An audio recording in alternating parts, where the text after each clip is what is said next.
Okay, let's see where to start. Please stand by for a very important announcement. Bring you this special radio broadcast. I have got a serious case of the Monday. Y'all ready for the big show? I hate Mondays. I don't work Mondays. Say what? Talk about a case of the Monday. Listen, I say we don't air this show. What are you talking about? As they say in Hollywood, the show must go on. It's Monday Madness. This is the show for you. Let's go. Hi, everybody, and welcome to NSS. This is the Reynolds Report.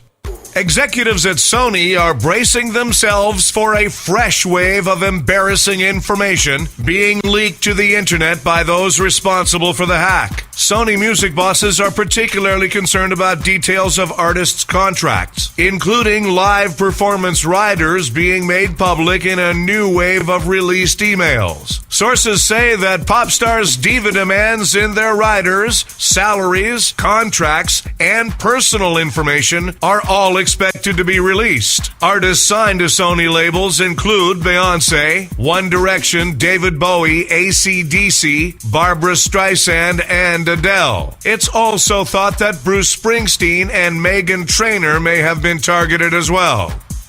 Late-night celebrity and collector car enthusiast Jay Leno made an appearance at the Gooding & Company Scottsdale auction last weekend and auctioned off one of his most special cars for a great cause. All of the proceeds from his car sale went to support the United Service Organizations, otherwise known as USO. The comedian and car collector auctioned off his 2008 Dodge Challenger SRT8, the limited edition muscle car, which Leno's owned since new, fetched a winning bid of $360,000. In total, the auction for the day was over $600,000 for the USO. Well done.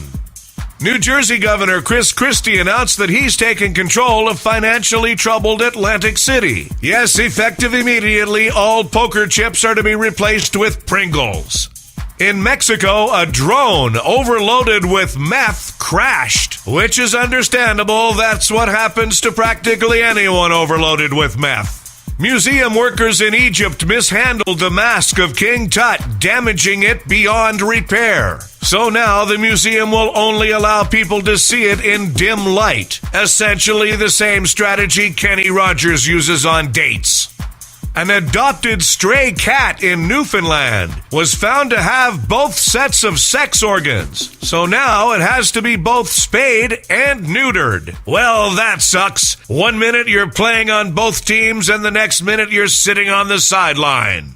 A Florida teenager was caught posing as a gynecologist at a West Palm Beach hospital for a month. Officials became suspicious when he referred to the exams as getting to third base. The Jamaican government is considering a bill to decriminalize marijuana, but first they have to get over the shock of finding out that it was illegal in the first place. In Germany, the leader of an extreme right-wing movement has resigned after a picture has surfaced of him dressed up to look like Adolf Hitler. In retrospect, probably not the best choice for his internet dating profile.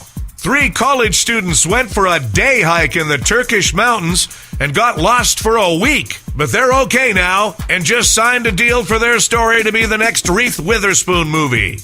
Scientists have moved the hands of Earth's metaphorical doomsday clock to only 3 minutes to midnight and global catastrophe. Does this have anything to do with the New Kids on the Block announcing a new summer tour?